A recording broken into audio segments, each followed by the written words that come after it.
One of my most anticipated shows of the spring 2023 anime season was easily Heavenly Delusion, and I can say, honestly, after the first episode, my gosh, it lived up to that expectation. But this is my first impressions of the first episode of Heavenly Delusion, a 13-episode series that's going to be airing in the spring season. It's unfortunately a Disney property, so good luck getting it, but let's jump right into it. Heavenly Delusion opens up from two different perspectives. We're getting one perspective from Kiroko and Maru, and the other perspective is a bunch of kids that are inside of this nursery. We're getting a sense so far that inside of this nursery, it's kind of this enclosed location, which is, yes, kind of similar to Promised Neverland. This idea of these children being raised in this facility, robots are teaching them, and they have this head of the location itself, and it seems like knowledge of the outside world, the area outside of the wall itself, seems to be unknown to the children.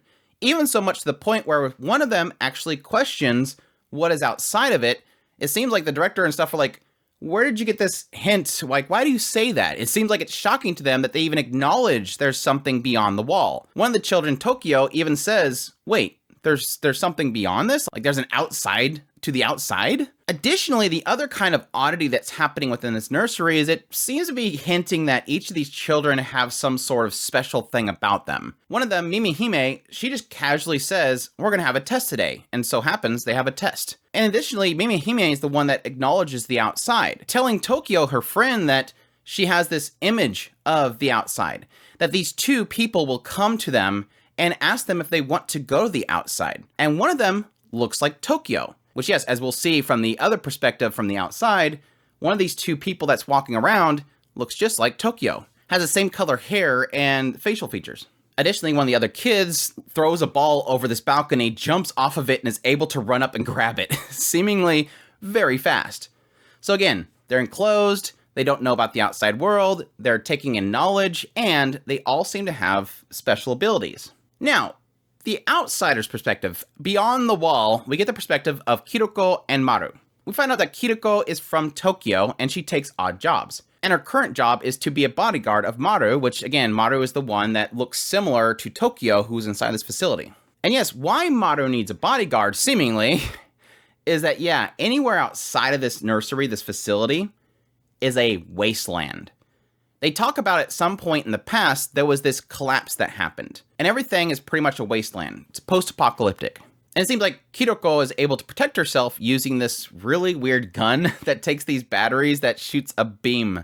So, I don't know, some sort of advanced technology. But it's kind of odd because Maru doesn't seem like he really needs protection because, again, similar to the other students in this facility, he seems to be able to handle himself pretty well. He's very fast and very good at combat. But either way, Kiroko is traveling with Maru, taking him to a location. Now, it seems like a lot of their focus is on finding this place called Heaven. And so as they're walking around and pretty much looting random buildings that are abandoned, eventually they end up running into some thugs. They beat the crap out of the thugs, and then Kiroko pushes on one of them, do you know anything about a place called Heaven? Any scrap of knowledge you have, even if somebody says, it's like heaven here. Insinuating that it seems like she's supposed to bring Maru to this heaven.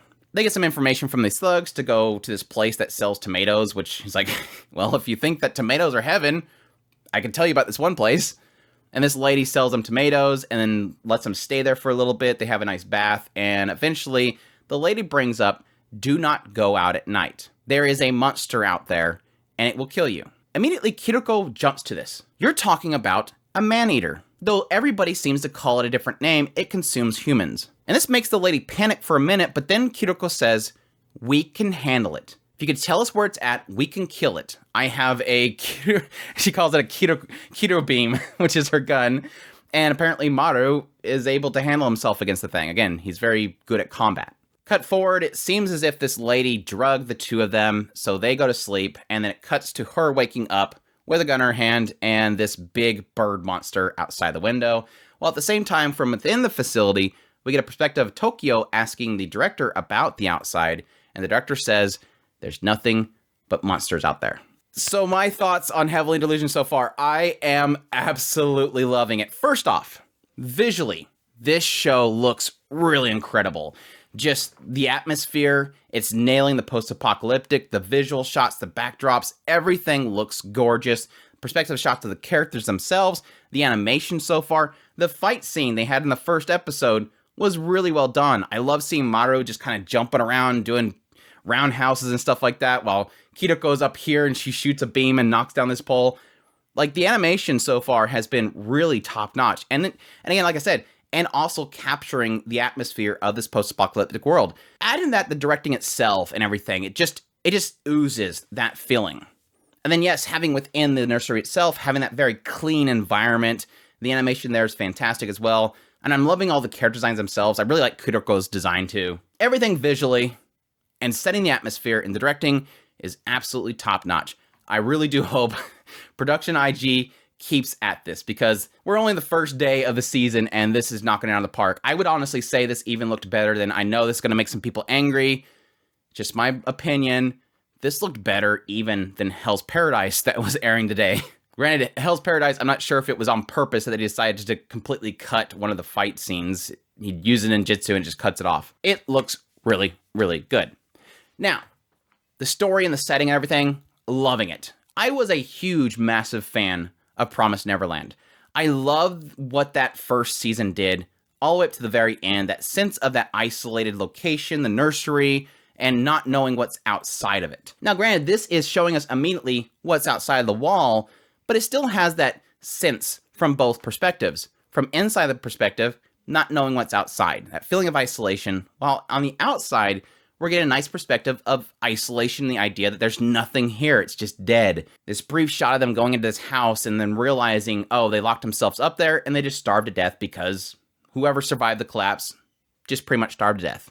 Wandering the wasteland and everything, it really does have a nice sense of isolation and dread in this world. And I have to say, at the very end, having the showing up of this monster, it's our first real perspective of what's possibly causing this collapse. It had a nice sense of dread, because Kiriko and Maru are seemingly drugged, and you have this lady, you're not sure if she drugged them. Is she feeding them to the monster? That's going to be the big question mark. Did she want to drug them so they stayed away and stayed quiet? Don't bother the thing, you're just going to cause problems. That's going to be the big question mark. There's so much unknown so far, and they're doing a really good job of slowly revealing this stuff. And I love that I'm already kind of starting to piece things together. Obviously, having this one comment made about how they've seen this person that has the same face as you sort of gives an indication that possibly Maru is from this facility. Now, the question is why is he not in that facility anymore, or is he supposed to be brought there, is the big question mark. And again, does that answer the reason why Maru himself is strong? He doesn't need somebody to protect him. Is it possibly because he is gifted in some way? And then the question is Kiriko supposed to bring him to heaven somewhere else, or is the facility heaven? If we're supposed to believe that Mimihime does have the ability to see things in the future, then it's indicating us that Kiriko and Maru will arrive there. But are they arriving there because they think that's their destination, or are they just going to arrive there to free everybody? And yes, the big question mark is, do they need to leave? What is wrong with the facility? With Promised Neverland, it was obvious. They were growing up to be fed. But the facility, we don't quite know yet if it's a bad location. Now, granted, the old lady looks shady as heck already. Like, we're already getting shady feelings from this old lady sitting in a chair surrounded by people with her evil grin. She's obviously probably bad. Some other elements that we're kind of adding is, who is Kuroko looking for? She said she's looking for a Robin and a doctor. And again, the assumption there, possibly, that the doctor can be from the facility as well. Did they break away from it? What makes this episode so great is that I've pretty much been shown so much, but that I don't know enough. And while I was shown a lot, it was done in a way that just focused on developing the characters and their relationships. Just this journey of Kiriko and Maru going around pillaging locations and just casually conversations at night gave me enough to know what's their driving force, what they're doing, what's their destination, and what's their chemistry. Never doing it in a way that feels forced. And that gives me a lot of promise for what's to come. The writing so far is really solid for establishing the world and the characters. I will say, though, after watching this first episode, I'm kind of mad that I watched the PV. I'm kind of mad that I now have sort of expectations for what to come. I joked about in my preview that the PV sort of gave me Akira mixed with From the New World, mixed with Promised Neverland vibes, all kind of cram into one, which is, yes, give it to me, I'm gonna eat it up. But I think the first episode sort of gave me a lot of those indications already. I love that there's comedy in here too. And it's not a comedy show, don't get me wrong, but there's just kind of happenstance comedy that gets thrown in there that gives me a chuckle. Like when they first run into the thugs. Obviously, in a post-apocalyptic world, a bunch of thugs are obviously going to see female. We're going to have a great time tonight. It's just an unfortunate reality. But it was funny because they thought they were both girls. Both Kiruko and Maru were both girls. And Maru's like, but I'm a boy. And they're like, darn it. And then Kiruko goes, well, I'm a boy too. And they're like, yeah, we're not falling for that. It was really great. And then a later part where she forces them to charge her battery, and then she keeps threatening them with the gun. They end up charging the battery, and she takes the battery and she sticks it in the gun. They're like, wait, that was what kept it going? It was so good. Like I said, just casually thrown in there. Really great comedy whenever it has it in there. It's just, again, another tribute to the really great writing in this series so far. And like I said earlier, I really like Kiroko's design, and I'm not going to argue that it's might be because of the bath scene. Now, granted, she's got a ton of scars, which kind of insinuates that she's been through a lot of fights, like these really massive claw marks on her. But it's just like that little brief moment where she goes to, smooch the mirror and she gets caught doing it. Again, the comedy thrown in there is very casual and really well done. But I cannot wait for more. I'm hoping that every episode delivers something, gives me a lot more question marks, and just intrigues me more. I was sort of already predicting that this might be one of those shows that I might cover on a weekly basis as an episode-by-episode impressions, which I love to kind of grab certain shows each season and do that with. So if you're interested in the series and you're locked into it, definitely stick around as I will be covering it on a weekly basis if, again, it delivers more content that I want to cover. But until then, really amazing first episode. Cannot wait for more. I hope you guys enjoyed this first impressions. If you did, make sure to hit that like button down below. Comment. Let me know if you thought of the series so far if you're going to be checking it out. Additionally, if you're new to the channel, make sure to hit that subscribe button so you got my content. I do news, reviews, first impressions, top list. If it's anime, it's pretty much here. Additionally, if you want to support the channel more and you like what I do here, I have a Patreon link, tips link, super thanks, and membership button down below. I greatly appreciate it, but it supports the channel. And with all that said, y'all take care.